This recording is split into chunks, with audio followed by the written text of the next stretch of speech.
and they've won all their games. You have got a chance to three one-loss teams, to include Michigan. You got time to catch them. It's only the first time. It's just a matter of time because Michigan's going to lose to Ohio State, and Oregon's going to fall on their still face. has to play. Oregon doesn't deserve to be up there. Are you kidding me? They beat Ohio State in Columbus. Ohio State. And also, everybody in the NFL got COVID. What's going on? All right, when we come back, guys, it's episode 41. I'm a pretty bad kid. Yeah, let's talk about the bigger picture. Let's talk about how we be ballin', playing with the Wizards. Let's talk about the Nets and how they always got good pictures. Let's talk about the Cats, how Rex can turn them boys to winners. Injuries and updates, oh yeah. To the opponent, we stand toe to toe, yeah. To the top, this podcast gonna go, yeah. I think it's something you should know, yeah. Greetings and salutations. Might have What's got up? one there. I've been trying to time that where it ends just as the music goes over. I'm Nathan Perry. This is episode 41. Bye. Yeah. No, you got to sing it right. Sing it right. Bye. Like There that. it is. Yeah. There it is. That's what I thought when I saw it. I was like, is this the NSYNC or is he just saying the singer is our man Trev. What's going on? And you guys, I have something to tell you. The Fresca is back. Oh, Fresca's welcome back, return. Fresca. Fresca hit us up with that sponsorship. And of course, we got Stoner What's up, here boys? as well. What's up, man? We got a great show for you guys. We'll have JP Flaim coming on. He's going to talk about his book on the Sports Junkies that it's released. You can check that out. Pre-order that book from stillbarking.com. And of course, we'll be talking about the Capitals and the cool down. A couple DC United, Washington Spirit update there, as well as the Nationals. And in the game with JP from the Junkies, we'll be talking about some Washington football team stuff.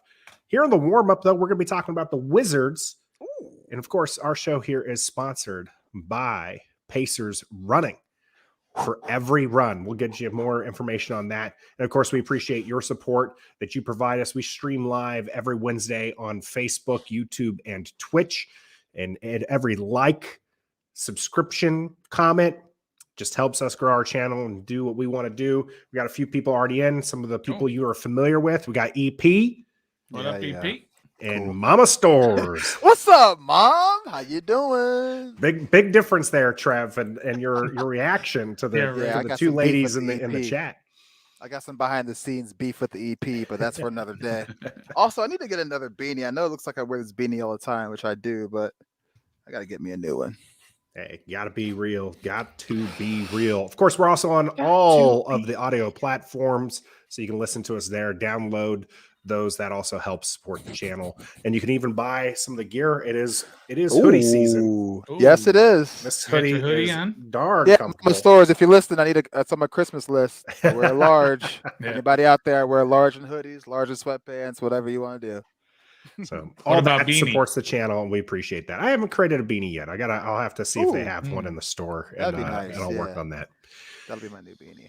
All right, let's talk about the Wizards to start us off. And of course, because we're going to be talking about the Wizards, we got to bring up the actual Wizards look here, the visuals. If you're one of our audio listeners, you're not going to see the difference.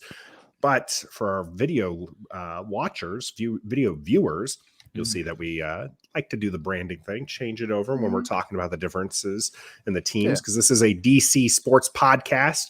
Washington football teams on bye. And even if they weren't on bye, I'm pretty sure most people are just tired talking about them. Yeah, that's true. We are tired. As much as we love talking about them, we're tired. So, but we'll talk about them a little bit later, right? When JP pops in, we'll still have some discussion with them. Just not the full hour that we normally do. The Wizards, exciting start to the season. Yes, indeed. Yes, indeed. They're about to be a 4 seed. Shout out to Andy in the YouTube chat as well. GD, if I was about to go to bed, I'm up for work in 5 hours. Okay, let's go, guys. Andy from DC Tweet Team, his podcast, check that out as well. Yes, and Andy, I didn't want to gloat, but you brought it up. Our Wizards smashed his Celtics. Twice already. So bad that they got Marcus Smart being vocal after the game, talking about Jaylen Brown and Jason Tatum don't pass the ball. Yeah. That's every after play playing is the run for Wizards. those two. Yeah. Yeah, man. So shout out to the Wizards, bro. Shout out Which Wes is- Unseld. Yeah, Wes Unseld. I mean, it's a totally different vibe around that team, around that locker room with Wes Unseld. It could be just a simple fresh face, new coaches, new offense. It could be, but it could be also obviously that they're playing better. They've got better players. That's for sure. They definitely got better players. Or it could be a combination of all of those things. They just needed a fresh start. And adding Montrezl Harrell was huge. Well, adding all those guys. I remember when they made the trade. Just from the energy standpoint and what he brings to that. Yeah. He's amazing. I remember when they made that trade, right? It was Trez and Kuzma and KCP for Russell Westbrook, right? Yep. And I remember saying, and I'm sure you can find it out there in the old Twitterverse, but I remember saying, if they can turn Montrezl Harrell and Kuzma for Dinwiddie, I'd be super happy. He did, and they didn't even have to do do Yeah. No, they got Dinwiddie in addition to them. Look at you, Stoner. You're like a manifester when it comes to DC sports. Man. Well, I mean, but Wiz, you know, when they get off about calling the stuff on the Wiz there, he called Kispert and he called Wes Unseld Jr. well before they came to there. Andy is a big fan of the city uniforms. I think most people seemed a little bit meh on them. Yeah. They look like the Bullets. Well, that's kind of where it's supposed to harken back from, right? It's supposed to kind of be a mixture of like the past and the present. Yeah. I'll tell you, that DMV logo. That's fire. I didn't see it. It's like on the shorts. No, it's just like on the shorts. Like it's a small little print on the shorts. I wish that was larger. I wish that looked fire. That was good. That looked really good. And then they released the uniforms, and it was just like it's nowhere to be found. It's like again, it's like on the shorts and on like a corner. DC Sports. But so they did realistically, guys. Yeah. Oh, sorry. Go ahead. No, go ahead. No, not important. What are we? We're 6-1 right now. 7-1. 5-2. 5-2. 5-2. Okay. 5-2. I'm lost to the Hawks this. The second time. They lost on Monday. Judging by where we are right now, Mm-hmm. where do you see this Wizards being when it comes into the season? Judging by the first 7 games, like if playoffs started next week, where are we? Well, if they're made up of the same guys, right, which means no Rui and no Thomas Bryant, I think they're going to get exposed in the playoffs, especially by a team like the Sixers and like the Nets, teams that are big, teams that can throw. I mean, Harrell is only like 6'9", right? But he's he's all energy, and he's got like a 7'4" wingspan, so he makes up for a little bit. But he can't guard Joel Embiid. No, he can't guard those big guys down. He ain't guarding Giannis. Not a game after game after game, a 5-game, 7-game series. He can't do it. Right. So they need Bryant back. They need Rui back just for that depth and just for fouls sometimes. Yeah. Just somebody who can bang and push Joel. I always think of Joel Embiid. I think he's the best center in basketball. So that's who they're probably going to match up at least at some point. Probably, right? For sure. Yeah. But they're deeper. They're better shooters, even though they haven't quite shown it yet so far. They haven't been shot well from 3, but they have better shooters than they've had in the past. And they've got guys that you get behind, right? They've got the Trez flying everywhere. They've got Dinwiddie who can basically break anybody down and get to the basket when he wants. And they still got Beal. And Beal hasn't started off great, but Beal is Beal. Yeah. Exactly. His buckets will start to come. They will later on, and that's probably the most impressive part to the 5-2 start. And get back to your question, Trevor, about where do we see this? I tweeted this out. I honestly think maybe my 41 win prediction might have been a little low. Yeah. I think it's still a little too early to really call that, but the team has started off really impressive, and it might be just that fresh face with the new coaching staff, with the new team. But usually when you get this huge turnover for personnel, it takes a while for them to gel. And the fact that they're able to do well, one of the victories, you had 3 or 4 people who had scored more than 20 points. Mm-hmm. These are the big things that I think will really, go far the further they are in the season. Beal's missed a couple of games. They've been able to win those games. Dinwiddie sat out a game. So, I mean, Gafford sat out a game. Mm-hmm. So the fact that they just have the personnel right now where they haven't had in the past, and this is all without Rui. Yeah, I know. Without Rui. And without Bryant. Rui and Bryant. And Bryant, really your starting center normally. Mm-hmm. So if you can go Gafford, Trez, and Thomas Bryant as your 3-headed centers, you've got something there. Yeah. Or you can play any one of those at power forward. Mm-hmm. But you've got Rui at power forward, and you got a lot of guys who can play a lot of different positions. KCP can play the 2, or he can play the 3, and he was playing some shutdown defense. I was about to say, and he can play defense. And he plays right D. Redeemed himself there in that second overtime. Yeah, they got 3 point guards who you are comfortable with going out there. You've got shooters. Denny is an improved shooter all of a sudden. All of a sudden, I'm not. Last year when he would shoot a 3-pointer, oh my God, I can't watch. But this year I'm like, shoot it, son, shoot it. You've obviously improved. And Kispert's going to be a baller, y'all. Kispert's going to be a baller. He looks. That's why Rui's got to come back too, so him and Rui can get that connection from Gonzaga going and look out. Yeah, seriously. It would be something. Davis Bertans out for a little bit longer. Not that he's been, not that he got going here in the early season. He can stay out. I agree with Mama Stores. I think Kispert needs some more playing time. I think that right now, I think that they're just kind of easing him in. Mm-hmm. And I think his role really is just going to be that kind of catch and shoot 3-point guy for the bid. Denny, you're right. I think that he's kind of impressive, but we talked about that last season, at the end of last season.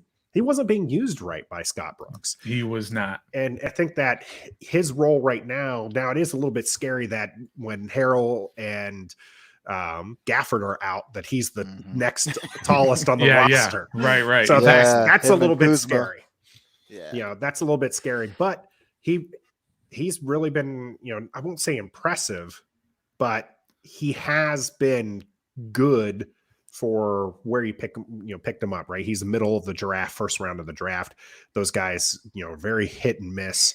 And, he's really being a good role player, and that's what you want. Yeah. And also, I always do that to you, Stoner. You go ahead this time. All right. So, but you also love the chemistry. Oh, I was going to say. You were going to say the same thing? Yeah, the chemistry, especially with Beal and Harrell, they obviously are getting along. Their post-game press conferences are golden. And it's been a long time since we've seen Bradley Beal genuinely smile out of happiness. Yeah, exactly. Well, winning does that, right? I know, winning but it's crazy because he had John Wall right there on his hip, and it really wasn't chemistry like this. Then he had Russell Westbrook. It's kind of not the same. Then he has a big man. Harrell comes in, and now they're just like best buds, and it's just good to see. Their conferences are hilarious. Montrezl Harrell is hilarious. I love watching those. So it's good, and I think that it'll be interesting to see as the season develops. I think one of the things that has benefited them is the league change with how people get to the free throw line, and so a lot of these superstars had been used to racking up the free throws, and that's how they, someone like Harden would score 30 plus points a game. They're not getting that anymore. Now you still have people like Trae Young, who has been scoring at still an impressive clip. So his game hasn't been affected as much. Well, they're adjusting too, because that first Wizards game against Atlanta, he was trying all of those moves, if you will, that he was doing last year, and he wasn't getting the calls. So what did he do this past game? The second time they played, he was driving, he was getting in the lane, and he wasn't worried about the contact. He wasn't trying to pump fake and then jump into a guy, which he did all the time last year. So now he's like, well, that's not going to work, right? So I got to adjust. So now I'm just going to drive into the lane. If they lay off, I'm going to do my little push shot. If they don't, I'm going to lob it to Capella. Either way, the defense almost has no shot. And so guys got to adjust. Lillard's got to adjust. Damian Lillard's got to adjust. Harden has got to adjust. All these superstars that aren't scoring as well as they used to. Sorry, a report came out saying that the ball is different. It's not by it's a new ball this year. It's a new ball. Yeah, it's a brand new ball. Yeah. Because you heard Zach LaVine mention that going from the Euros to NBA, like in the Olympics, it's a different size ball. It's a different international ball is different. They're bringing the kind of the international game rules and play to the NBA with the new rule and the ball size too. So it's the best part of it. The best part of all of it is it is enjoyable. To watch a Wizards game. Yeah, and the word that we use probably every show, and that you hear it everywhere and all the time in all sports, we have hope for this Wizards team. And that's really all you can ask for. We have hope that they could That's a dangerous 4-letter word right there. It is. Did you see how happy he was, Bradley Beal, when they went 1-0? Do you remember that? He was like, I've never got a first win before. Like Harold was like, it had been a hot minute. It had been a hot minute.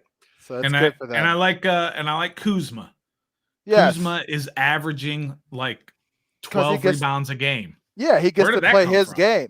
He's always had that, but it was overshadowed in LA with LeBron and AD, and he was more of a role player. He was trying to be a star, but he couldn't do that with all those other stars there. So now he has a chance to be a star in DC and really showcase what he's capable of doing. Yeah. Kuzma. It's fun. It's fun. It's good. I'm fun. Enjoying Hopefully they'll continue winning, and we'll get to continue having hope and smiling, unlike with the Washington football team, which we will be talking about with John Paul Flaim, who will be talking about his book coming up here on The Game.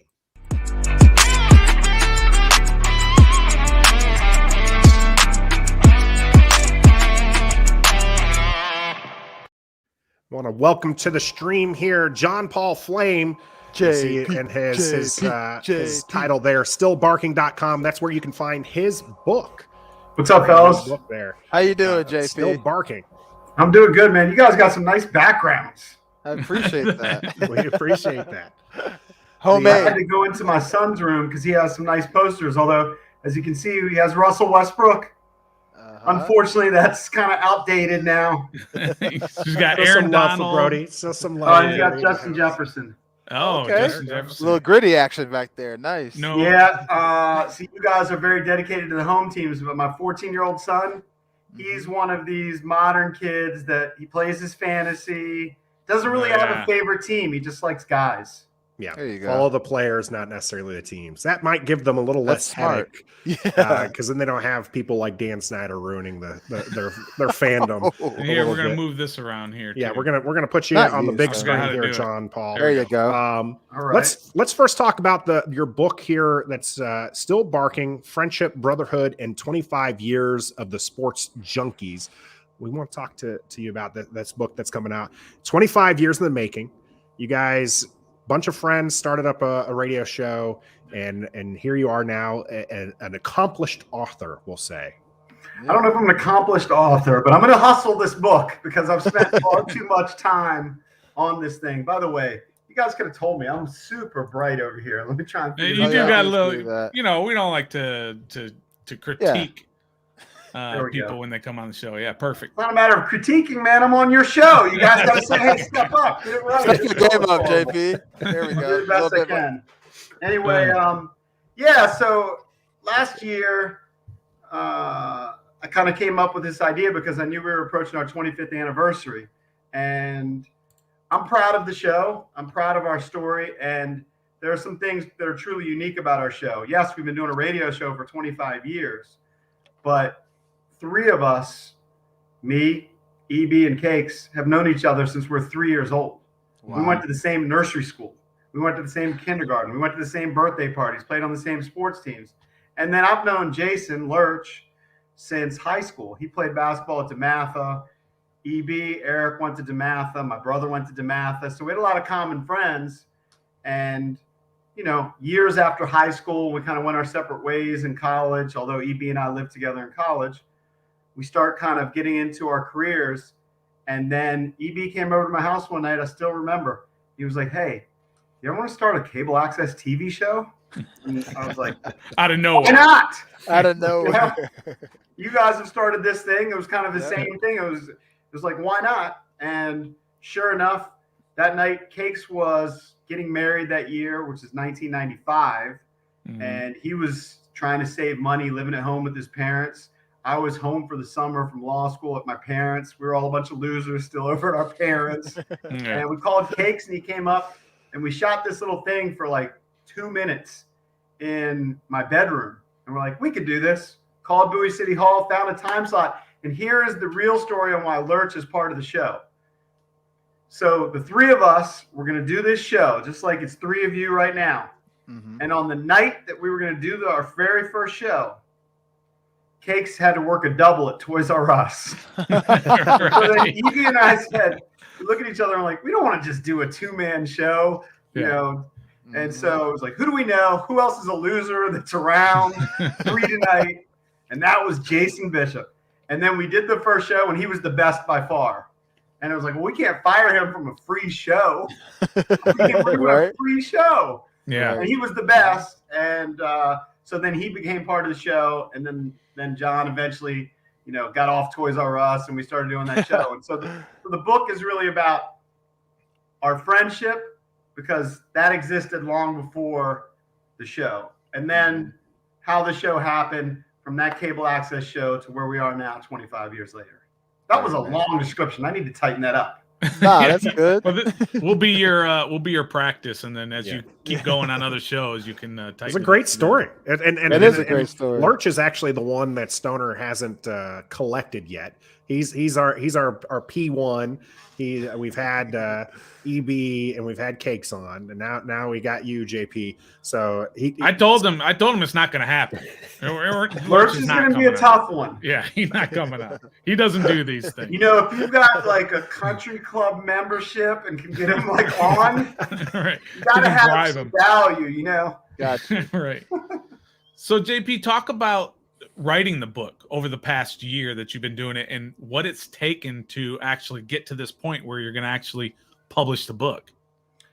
Well, so I came up with this idea. I actually went through my emails, and I remember I have a buddy, I'll give him a little shout out here, Tom Doyle. And I had like I said, 25th anniversary was coming up, and I actually wrote 2 paragraphs. That's it.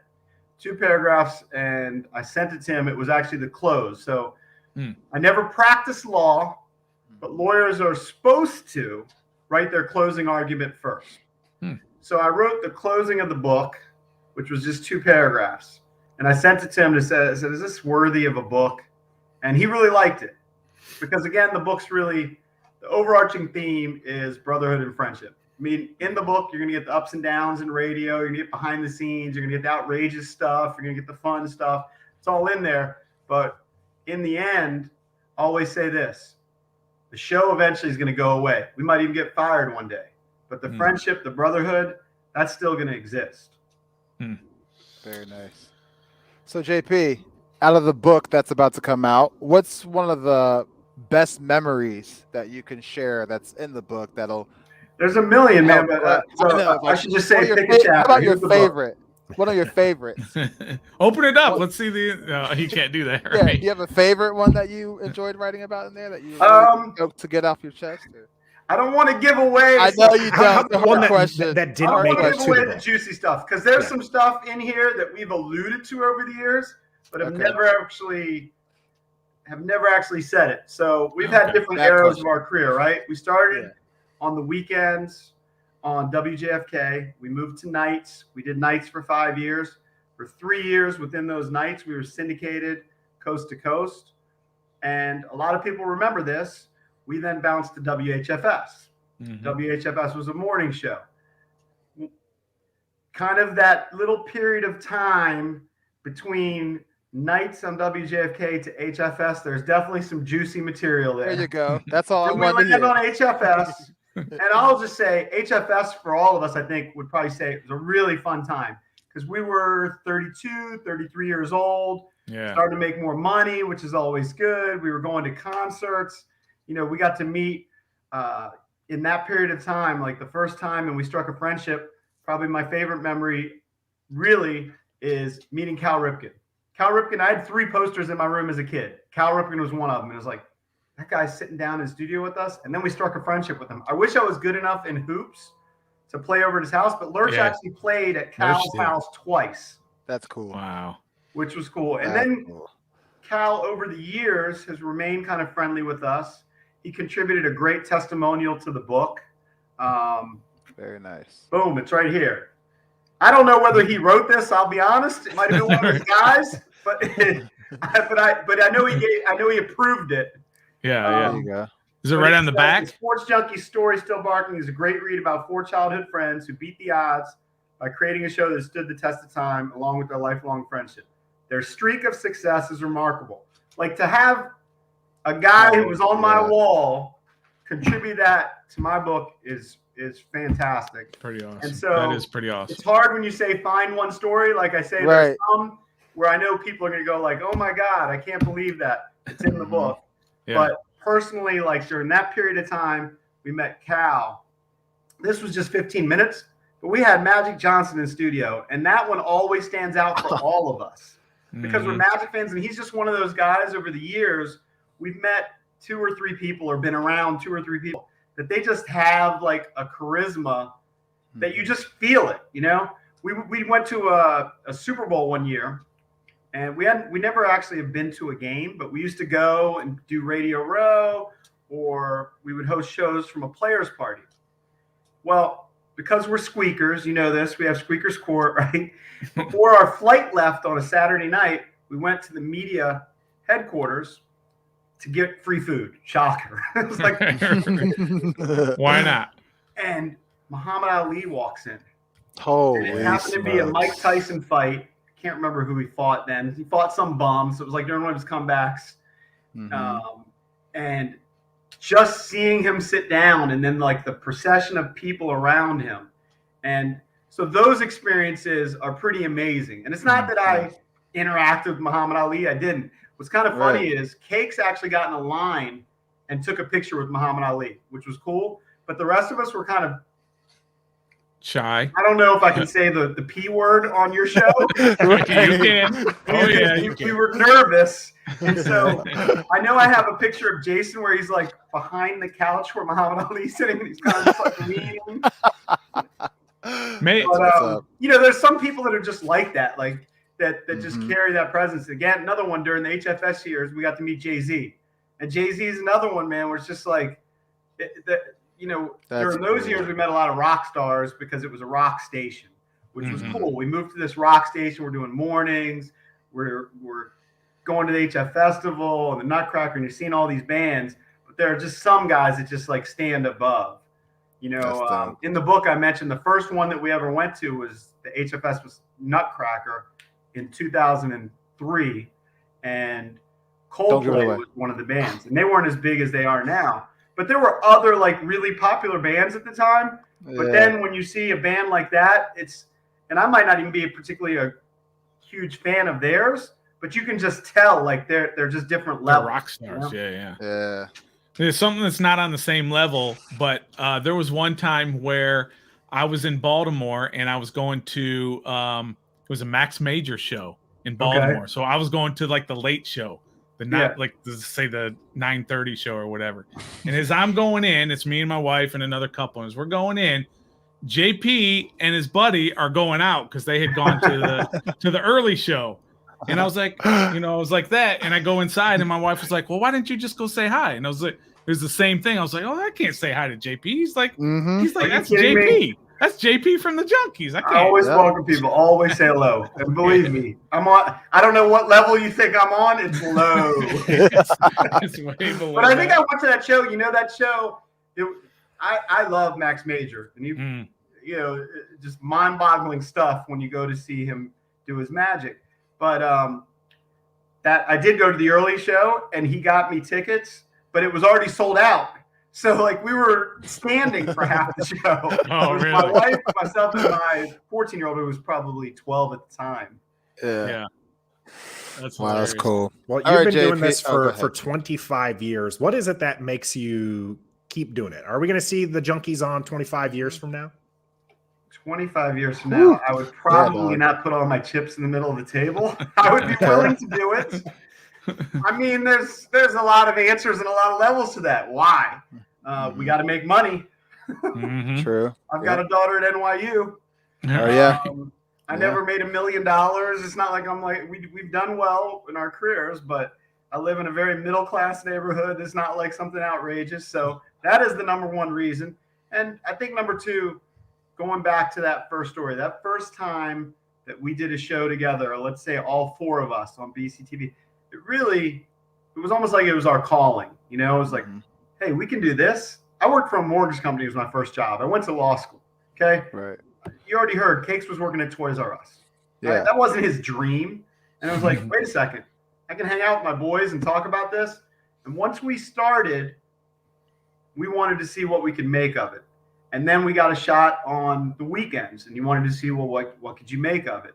And we found something that we really like to do with our buddies. So, and it's not exactly hard work. We're not digging ditches.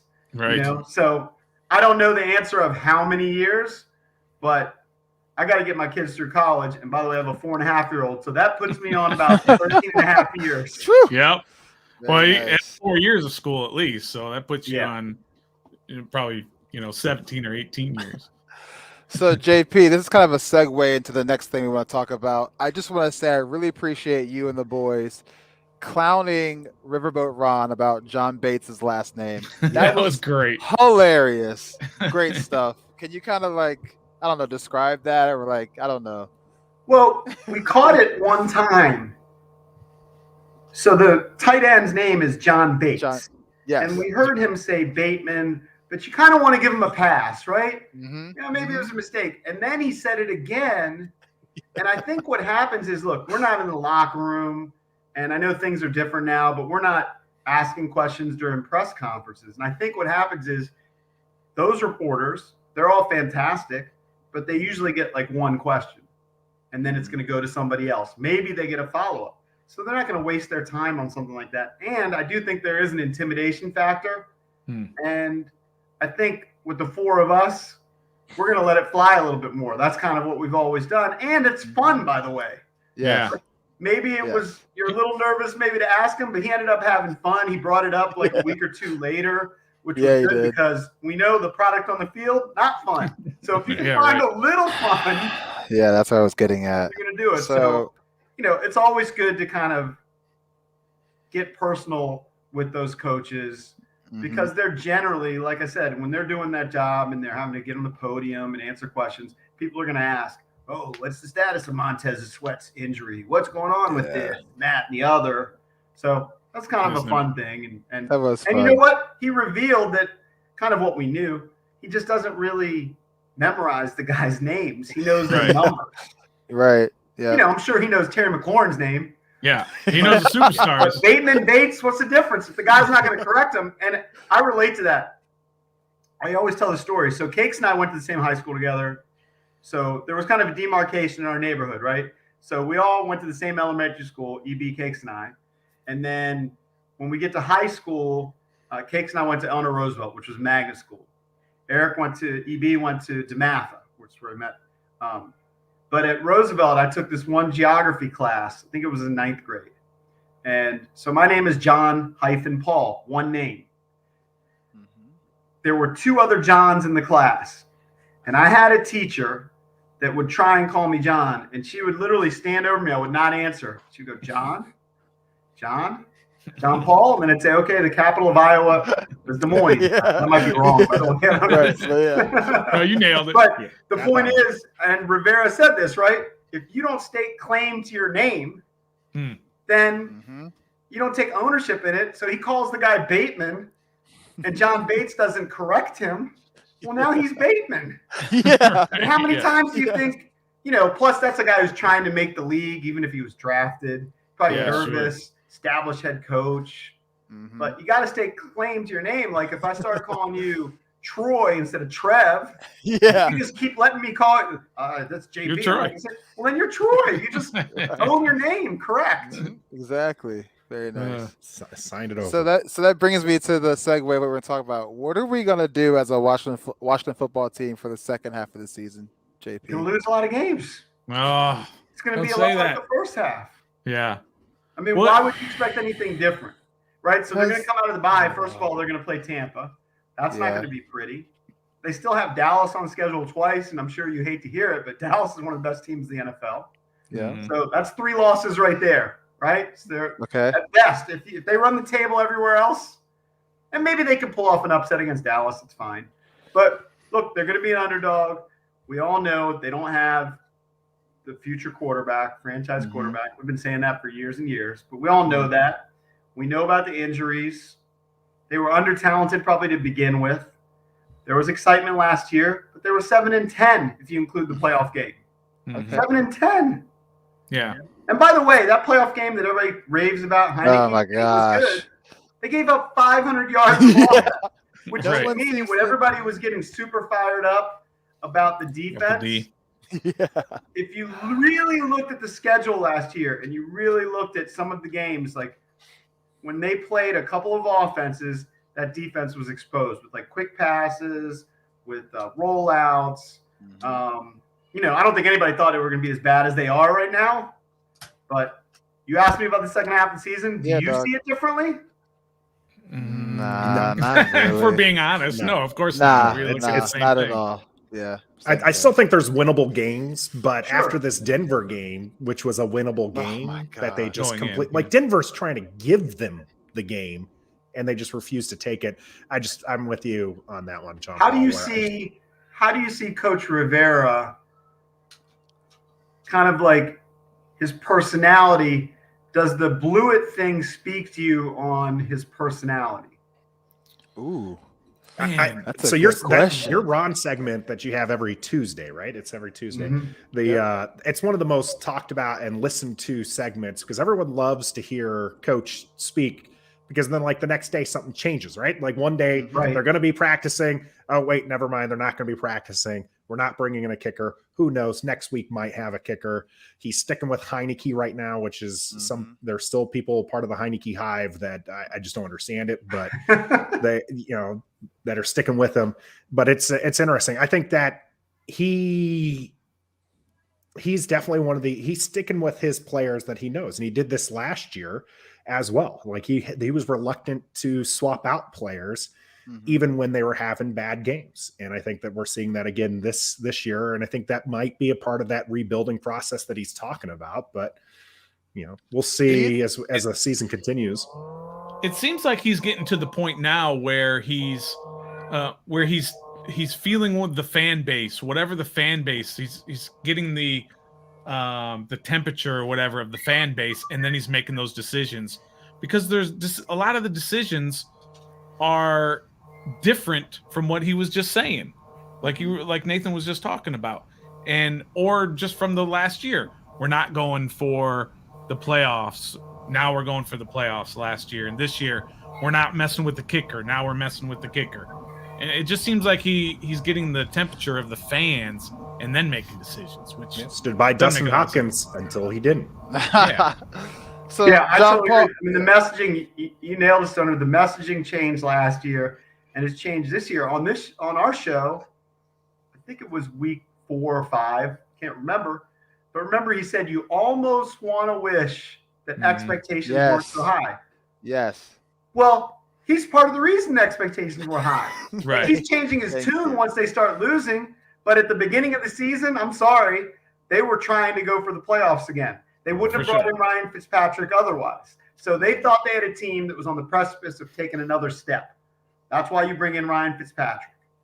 And they start losing a couple games. Well, he wants you to feel sorry for him because, this is rebuilding. Well, if you rewind to when he took over, I would buy that. If you said, well, by year 3, we're going to take off, right? But he's changed that messaging, like you said. And what I felt about the Blewett deal, though, he's been so bad with the blocked kicks. Now it feels like he's just being stubborn, right? Yeah. Now he's dug in. Okay, I agree. Maybe he did respond to the fans or whatever. Not just the fans, the journalists who kept asking him every week during the press conferences. And it's not like anybody could have been blown away by Hopkins' performance. Impossible, because he was shaky. Right. So he just said, F it. All right, let's bring in a new kicker. Well, the guy's been so bad, it's almost impossible to fathom that he would bring him back, right? Like, imagine if he has another kick blocked. The odds are really against it. I don't think I've ever seen a kicker have 3 kicks blocked in the span of 2 or 3 weeks. Imagine if there's another one. Yeah, I know. He's dug into that point now where everybody's going to be like, what are you doing? Yeah. Can't even get it above the helmets of his own players is problematic. My guys, the guys on the show, this might have been an off-air discussion, but I was like, when they do these tryouts, do they at least you could bring in like a wall, like imagine. Yeah. You talked with Ron like on a pitching net, right? Yes. During some of the practice they have, but they're not going all like out or something. high and like see it. And you just kick into like an empty goalpost. Yeah, and they think. Well, you have to think they're doing that at least in the tryouts. Maybe not in practice. They'll have linemen and all, but in the tryouts, I don't think they do it that much. Yeah. That's what I'm saying. I don't think they do it at all. In the two tryouts. times a week is what I think Ron said. So, my man Trev, you're committed, by the way, with a lot of memorabilia from over the years. It looks like. Yeah, right? I am. Yeah. You're not beaten down yet. Nah, I'm beaten down. I'm beaten down, but he's beaten down on Mondays. Talk to him on Sunday nights and Mondays. Yeah, he's man. had enough. Look like you've gone all in. You painted the room burgundy. Yeah, bro. All right, so let me give you a little story. This is not in the book. Still barking. There's a plug. It's not in the book. But when I got divorced, I got separated in like 2009. Got divorced the next year, right? Mm-hmm. And like 2 years later, my wife now, we moved in together in this townhouse, and she says, you should really do something special for your daughter. And it sounded good. And this was just a rental. It was a townhouse that we were renting. And my daughter was a huge Washington Redskins fan at the time. Mm-hmm. And so this is kind of the era of RG3, his rookie season. We went to training camp kind of through the station. I have this picture of her shaking RG3's hand. It's like all cool. So anyway, my wife goes, you really need to do something special to make your daughter feel special. And so I painted her bedroom burgundy like that and gold. So it was like 2 walls burgundy, 2 walls gold. And it was kind of a high ceiling on one side. Wasn't the best work, I'll be honest. When I got to the top, I probably should have taped better. But anyway, we lived there for 4 years. And then we bought a townhouse. We moved out of the rental, bought a townhouse. And that burgundy, it wasn't coming off the wall. No, and I just said, you know what? Screw it. I'm going to eat that damn security deposit. Because that stuff is deep. Like, you probably got to use, if you want to remove it and go back to white, a lot of primer. And it's just, I just decided juice wasn't worth the squeeze. So I don't know what happened to the next people who moved in. But they probably have burgundy and gold. Yeah. and the owner kept your security deposit. Yeah. And didn't even bother using it to repaint or anything. You're probably right. So John Paul, another football team question: is Taylor Heineke going to be on the team next year at any capacity, starting, backup, third string? Well, definitely not starting. That would be a disaster, right? Yeah. Yeah, I know, but you never know. I mean, could he start some games? Yes. I think that it's probably 50-50 that he could come back as a backup. We just don't know what they're going to do, right? I think that they are probably going to draft somebody. Okay. I think that Ron likes Kyle Allen, although, he's not using him now, but he likes him from the past. He's familiar with him. Scott Turner's familiar with him. Traded a 5th-round pick for him. Right. You're right. They traded a 5th-round pick. Although that shouldn't matter at this point. You want to play the best guys, right? Yeah. But I think that they are comfortable with those guys, Heineke and Allen, being backups. So it depends what's going to happen at your number one guy. Like, let's say somehow they trade for an upper-level quarterback. Like, it was rumored that they were trying to get Matthew Stafford this past offseason, obviously. Right. So let's say they're able to get somebody like a Matthew Stafford. Okay. Well, then those guys are fine as backups, right? If you draft somebody, I don't know, maybe you want a better backup, or you're just, especially depending on who you're drafting, when you're drafting them, what you believe in terms of them being ready, then you might need somebody to start a little while. So I'm not saying Ryan Fitzpatrick's coming back, but then you might want a more veteran quarterback who's proven that it's eventually the baton's gonna be passed to the rookie. I don't, but my guess is as good as yours. Your guess is as good as mine. That's right. Sounds well, good. You're an NBA guy also. We were talking about the Wizards before you came on, and their surprising start and their chemistry, their better defense, all of that good stuff. Are you a believer? It's only 7 games in. No. But are you a believer in the Oh, Wizards? wow. That was a strict answer. Quick, is no. fast, but it might just be stubborn. Why? Why are you saying no? Back there? Yeah. Even though he had plenty of flaws, I was kind of a Westbrook guy. Yeah. So why are you saying no so fast? The reason why, look, all the things you say, Stoner, are correct. They're deeper. They have better chemistry. But it's generally a star-driven league. And usually you take your best 5 guys, they got their best 5 guys. Who are the best players? That team's going to win. It's not usually about the depth. You know? Yeah. The Bucks won last year. Is it because they were deep, or is it because they have Giannis, who's one of the best players in the game, if not the right? Yeah. And so that's usually what it comes down to. And I have been impressed. Like Kyle Kuzma's rebounding a ton. I always knew Montrezl Harrell was really good. He just kind of had a bad year last year. I'm impressed by that. At the same time, we'll see. It's a long season, 82 games.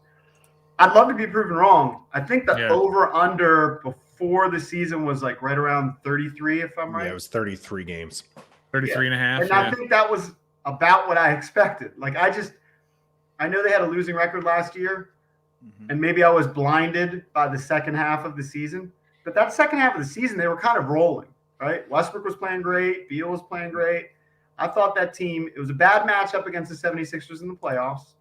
But I liked that team. And when they got rid of the second best player on the team, I thought they were going to take a step down. So I might be digging in like Ron. Maybe I should open my eyes and go, yeah, they're going to be better. But I'm digging into like my old opinion. Very nice. Definitely have If to. I'm wrong, it's the first time. Yeah, okay. Yeah. Is that in the book? That should be the cover of the book. If I'm wrong, it's the first time. The first time. Yeah. Yeah. Well, we appreciate you. It could be the sequel. Cakes. Yeah, that too. Yeah. We appreciate you jumping on here Yes. with us. We want to pitch the book again. It is called Still Barking, Friendship, you. Brotherhood, You know and 25 years of Sports Junkies. I should have fixed the lighting. I'm so stupid. I don't even know how to work this. Boom. That's all right. I We'll am bring it proud up. of the forward is by We'll Mark bring it up. Bears. I was talking about. Okay. Oh, you're putting it up. That's There you look, go. you guys are big time. Who did that? Somebody moved the mouse. Stoner. Yeah, well, we all work on this Great together. job, We're like Stoner. we're a team. Yeah, Mark Bears did the forward, and he's the lead singer of OAR. And I was talking about those HFS years, and I like to contrast OAR with, and we've mentioned this on the show sometimes. We had this one guy. He was the lead singer of a band called Yellow Card. I have no idea if they still exist. They were kind of popular at the time. This is 2003, 2004. And when he came on the show, he just was kind of very diva-ish. Didn't want to sing. They had a hit. And our opinion as a show is, well, we're kind of doing you a favor to kind of uplift your product, much like you're actually helping me pimp stillbarking.com. I'm appreciative of that, right? Yeah. And he was kind of the opposite of that and didn't want to sing. And it's like he just didn't want to be there. Meanwhile, the boys from OAR came in, and they couldn't have been more friendly and appreciative. And we ended up building this relationship with them over the years, and we have a lot in common with them. They were 4 guys from Rockville who started playing music together, chased that dream, went to Ohio State together, built up that band, and then they, blew up. And we've kind of had a common bond with them ever since. And Mark in particular, all the guys are great, but Mark, when we did our Table Manners TV show, he came on that. They hosted for our 20th anniversary, they did a charity concert kind of with us. I mean, we didn't do anything. We just kind of showed up. They did the concert. Somehow our name was attached to it. There you go. Our listeners came. I'm not exactly sure how we're involved, but Mark has been great. And this is kind of inside baseball in the book. So I interviewed about 40 people for the book, ranging from the person who discovered us on the radio to Mike O'Mara, to the guys you hear on the show, to people behind the scenes. And I actually, after a while, I found I was like interviewing too many people and not writing enough. I was like, I got to just start writing this thing. I had an outline. So I got to write this. And so I started just sending emails to people. And I sent this email to Mark. And the email was simple. It was like, hey, I'm writing this book. What do you remember about the first time you came and did the show? And he sent me like 3 or 4 paragraphs. And it was like really good. And I showed it to the guy who I hired to be my editor. And I should probably give him a shout out. Dennis Tuttle, if you're thinking about writing a book, has a company called 5 Editorial. Okay. And so I had my rough draft, and he's the one who's helped me get it to the finish line. Anyway, I showed him and I said, I think this could be the forward. And he loved it. And so it was kind of awkward because now I'm going back to a rock star who's got a busy life, who's touring and stuff. I was like, hey, could you beef up the forward a little bit, maybe add a little bit? But he did. Like, that's how cool of a guy he is. And it's a really good forward. Like I said, we have a lot in common. They obviously are talented musicians, and we are just hacks on the radio. But it goes back to what I said the book is really about, which is brotherhood and friendship. And that's really what our show is about, which it appears that you guys have some sort of a connection. We started just having fun together, so keep having fun together. And I really appreciate you guys having me on the show. Of course. Absolutely. We appreciate you, JP. This is John Paul Flaim. You can pre-order his book at stillbarking.com. When we come back, we'll be talking about the Caps, the Nationals, and DC United and the Spirit when we come back. Thank you again, JP. Thanks, JP. Very much appreciate you. Always.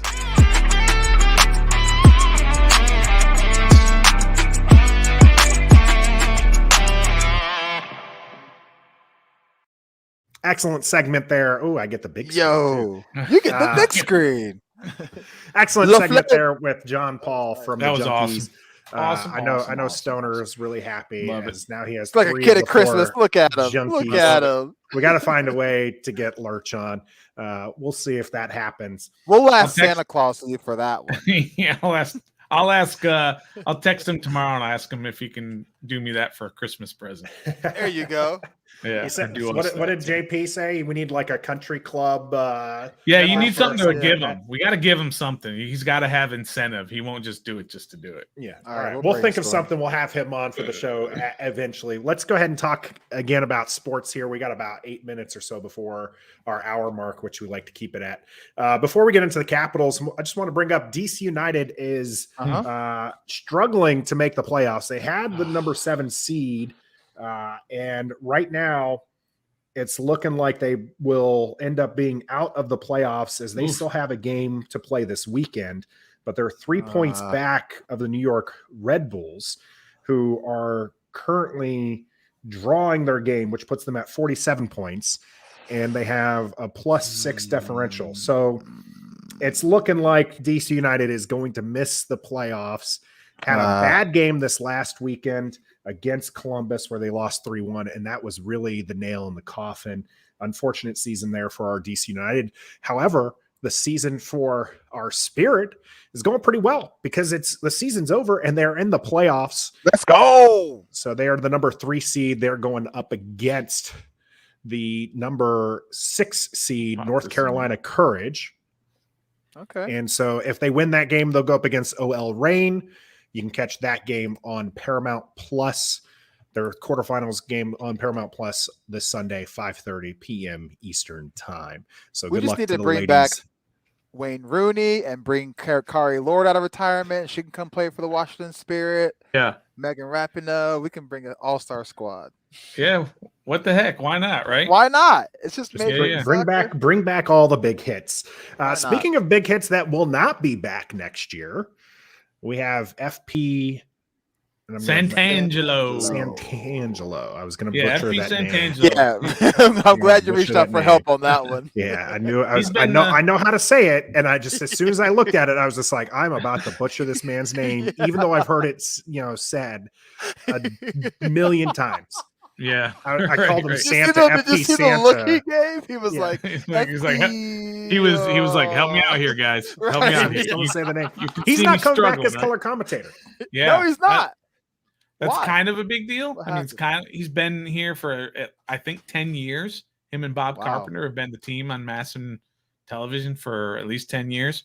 He wasn't around for part of the season this past season, had some legal issues, I guess, and maybe the team or Masson, whoever decides that, I don't know who decides that, just decided that it probably wasn't worth the trouble anymore. And so we're going to have a new color commentator. And FP is an excellent color commentator, I believe, because he points out things that people don't notice, probably don't even care about half the time, but just little things like the way guys react in the dugout to something that's happening, or maybe an umpire who makes some sort of gesture that nobody pays attention to, and he points it out, and everyone's like, "Oh yeah, that's brilliant. I never knew that or never saw that or whatever." So I'm gonna miss FP Santangelo, but it depends on who they get to replace him. This is not a personal knock. I don't think Bob Carpenter is that. He is a pro's pro. He is fantastic at what he does, but he just doesn't do anything for you. He's just, you know what I mean? He's good, but FP I thought was great. He doesn't have that spark. Yeah, he doesn't, and but God bless him. He's a professional and he doesn't make mistakes, and he's very, you know what I mean? He's really Alex good. Alex Smith of commentators. He's the Alex Smith of broadcasting. That's a great. He's a pro's analogy, pro, man. but he ain't exciting at all. So we'll see who they bring in, but he's fun. gone. All right. Well, let's move it on to the Capitals. Oh, go Caps, go! Capitals, strong start to the season. They did finally lose a game, not in overtime this past week. Yep. Yeah, regular season. But who did they play though? One of the better teams. Well, they played the 2-time defending champions in their place and only lost by 1. So not terrible. And even I think the coach was like, I thought we played extremely well. I mean, he's a coach that will say, I thought we stunk when they stink. And he said, I thought we played pretty well. We were just up against a heck of a team. And they're down 2 of their best players too. So how many games are there in the NHL season? I honestly don't know that. Exact same as the NBA, 82. 82. Okay, 41 at home, 41 on the road. Yep. Since I asked this about the Wizards, if the playoffs were next week, current roster, current standings, where are the Capitals? Current injuries too?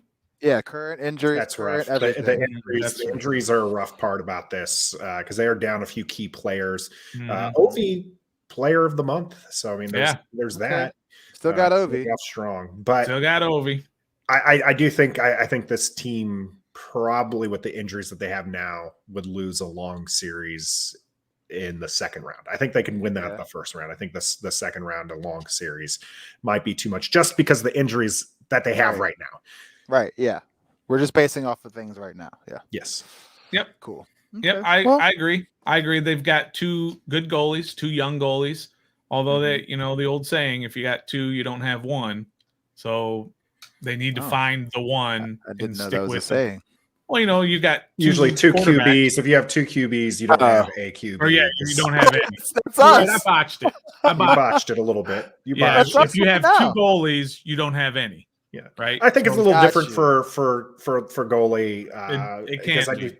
I think, especially in this day and age for hockey, you do have that stud, but I think it's also moving a little bit like we saw in the World Series where you're having some, relievers that are quality and that can pull you away. Congrats, by the way, to the Atlanta Braves.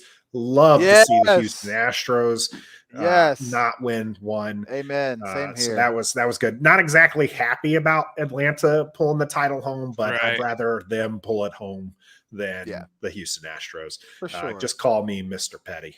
That's fine, Mr. Petty. Mr. Petty. I'm okay with that. I'll be Mr. Petty Jr. or something too. Hey, you guys.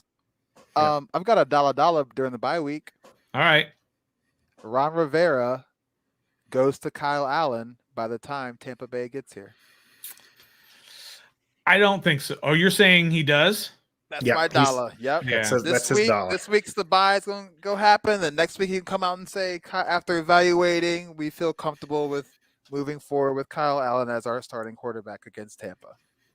I wouldn't be shocked. Take me on it. But I'd be surprised. I'm taking the action. For sure. I'm taking the action as well.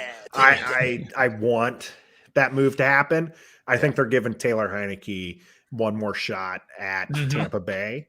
that's his best game to date, probably the Tampa Bay. And then they're gonna move on. We'll see what happens. I got a dollar for you too. Okay, yeah, come on, real Nathan, quick. you gotta get one too. Okay, I gotta think of a bye-week dollar. Yeah, mine is Chris Blewett will not be the kicker for the Tampa game.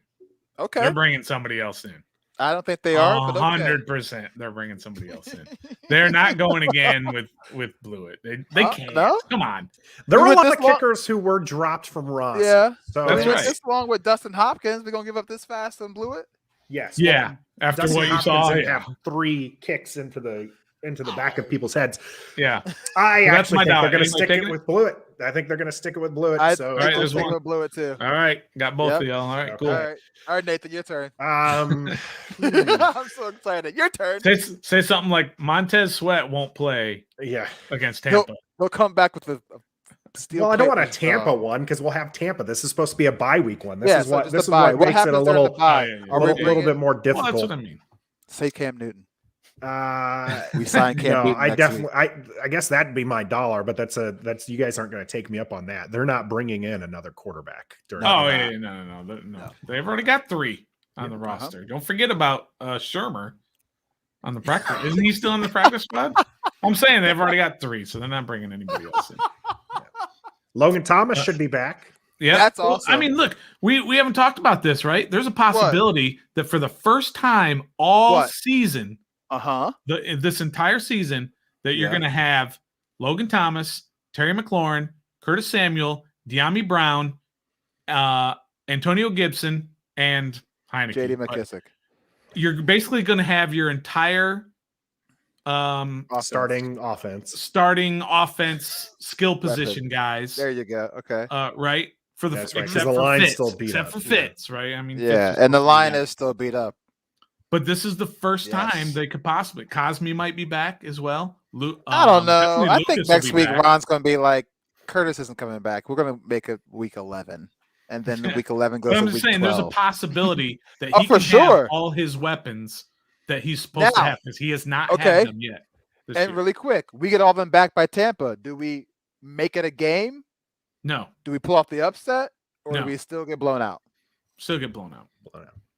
Even though our best players are out there, they're still not anywhere close to their best players. We'll talk more about that next week as we do stream live Bye, every bye, Wednesday. bye. Just want to give some shout outs to those in the chats. We had Redskins Weekly, and we also had Patrick West out here with his hail to the Washington football team. We appreciate everyone who jumps in, does the chat. We stream live 7 p.m. Wednesdays on Facebook, YouTube, and Twitch. And then we'll do the day after reckoning. So after that Tampa Bay game, you can catch us Monday at 7 p.m. also on Facebook, YouTube, and Twitch. And of course, all of our products end up on your favorite audio platforms. And if you could subscribe, download, all that really does help support Ref the District. And we appreciate that until we get that Fresca sponsorship for Trev.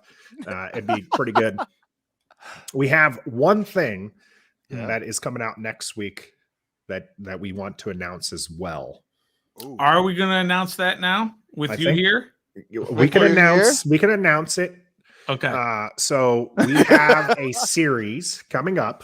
It's part of our After the Whistle series, which likes to talk about sports, but not sports, right? We talk to people who are involved in the sports world. In this particular case, this series, 4-part series, is called No Voice Goes Unheard. And Trev and Stoner are leading the way on that one. And we're going to have 4 guests that will be who are part of the investigation process against the Washington football team in the NFL. You're going to want to tune into it. We did talk with one of the young ladies yesterday. Great conversation. Looking forward to the ones further. We have 4 of them. They're going to start dropping next Friday.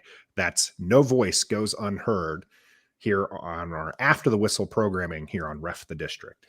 Yes, indeed. Beautifully said. Well done. Of course, everything we do is sponsored by Pacers Running, and I didn't get to talk to JP about that. He's a big runner. He would have. In fact, he's running the New York City Marathon Sunday. JP is. And we didn't even say nothing about that. No, At 51 years old. That's all right. Yep. He got his shoes from Pacers Running. So for every run, if you don't think you're a runner, you'll turn into a runner. You just got to hook up with them. Either go out to their website or go to one of their stores. There's 6 stores located in DC, Northern Virginia. They'll hook you up with the right shoes, and you'll see just how fun running could actually be. For sure.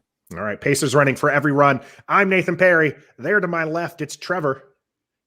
Down below, it's the Stoner. And until next time, be a fan. Okay.